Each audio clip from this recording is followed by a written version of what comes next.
सोचिए, साल 1912 RMS Titanic सिर्फ एक जहाज नहीं था।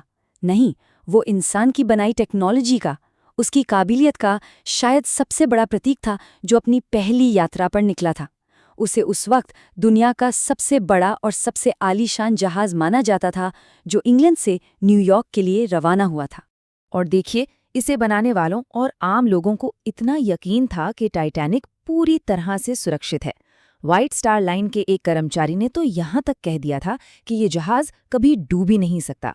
उनका कॉन्फिडेंस इस लेवल पर था कि किसी अनहोनी का तो सवाल ही पैदा नहीं होता था।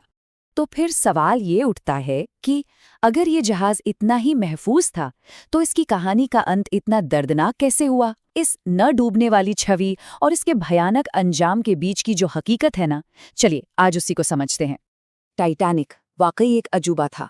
जरा सोचिए, करीबन 269 मीटर लंबा और आज के हिसाब से $400 मिलियन की लागत से बना था। ये सिर्फ बड़ा नहीं था, ये तो एक तैरता हुआ महल था। इसके अंदर की सुविधाएं किसी भी 5 स्टार होटल को टक्कर दे सकती थी।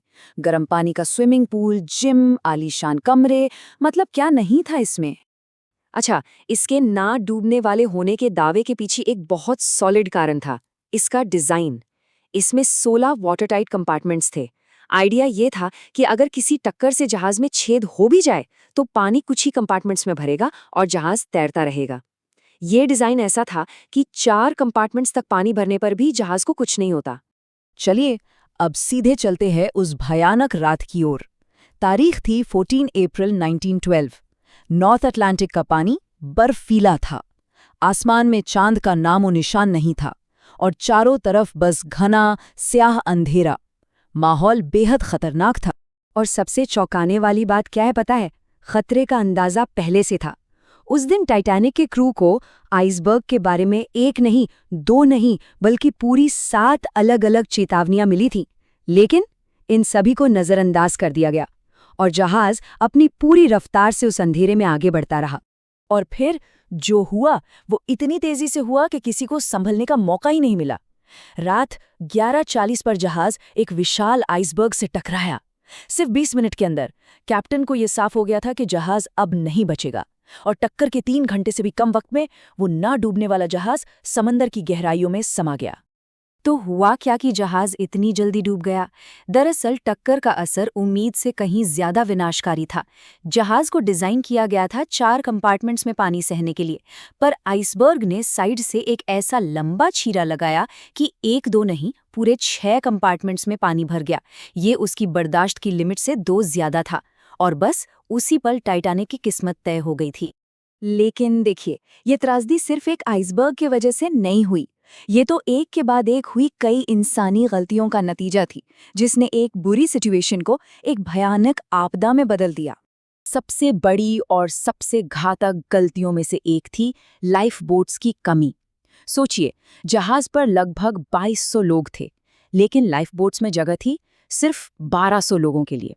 और मजे की बात यह है कि उस वक्त के नियमों के हिसाब से ये कानूनी था, लेकिन हर एक जान को बचाने के लिए ये बिल्कुल नाकाफी था।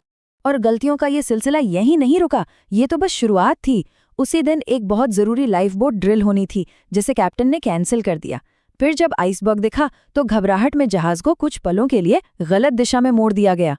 और सबसे बड़ी त्रासदी, जब लोगों को निकालने का काम शुरू हुआ तो शुरुआती लाइफ बोट्स आधी खाली ही उतार दी गईं। क्यों? क्योंकि लोगों को यकीन ही नहीं हो रहा था कि टाइटैनिक सच में डूब सकता है। इस पूरी कहानी में एक काश वाला पल भी आता है। एसएस कैलिफोर्नियन नाम का एक जहाज सिर्फ 37 किलोमीटर दूर था। उसने टाइटैनिक के संकट वाले रॉकेट भी देखे, पर उसके कैप्टन ने उन्हें नजरअंदाज कर दिया। वहीं दूसरी ओर आरएमएस कारपैथिया 100 किलोमीटर से भी ज्यादा दूर था, लेकिन उसने जैसे ही एसओएस संदेश सुना, वो मदद के लिए पूरी रफ्तार से आया और 705 जानें बचा लीं। टाइटैनिक का डूबना सिर्फ एक जहाज का अंत नहीं था, ये उस दौर के टेक्नोलॉजिकल घमंड पर एक बहुत करारी चोट थी।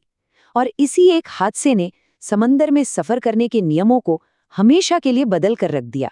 इस तबाही के बाद कई बहुत जरूरी बदलाव हुए।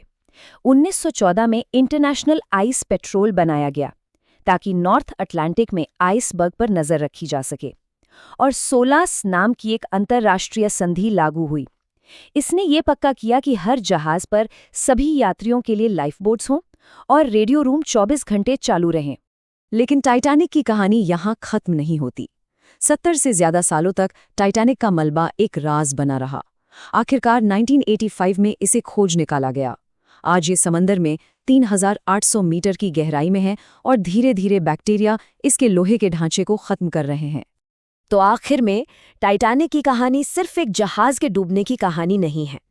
ये इंसान के हद से ज्यादा आत्मविश्वास और अपने बनाई टेक्नोलॉजी पर अंधे भरोसे के खतरों का एक बहुत गहरा सबक है।